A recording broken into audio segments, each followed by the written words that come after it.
Une autre attaque terroriste a eu lieu sur le London Bridge. Cette fois-ci, un homme portant un faux gilet explosif brandissait un couteau. La police britannique a tiré sur le suspect et l'a tué, répondant à des signalements faisant état d'une attaque au couteau dans l'une des zones les plus dynamiques de Londres.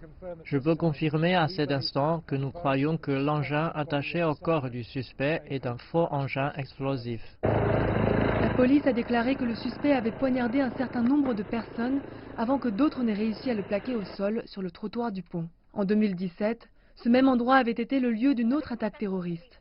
3 personnes dans un camion ont percuté des piétons avant d'attaquer des personnes autour du London Bridge. 8 personnes avaient été tuées et des douzaines blessées. Les 3 terroristes avaient également été abattus. Le maire de Londres, Sadiq Khan, a rendu hommage au courage de la population locale. Ce qui est frappant dans les images que nous avons vues, c'est l'héroïsme du public qui se dirige vraiment vers le danger sans savoir ce qu'il affronte. Le Premier ministre britannique Boris Johnson, en pleine campagne pour les élections générales, est retourné à Downing Street. Il a juré de traquer quiconque serait impliqué. Je pense que le message que nous leur adressons ainsi qu'à toute personne impliquée dans de telles attaques en est un qui est bien familier, c'est que ce pays ne sera jamais divisé ou intimidé par une telle attaque. Le London Bridge est un important point de passage.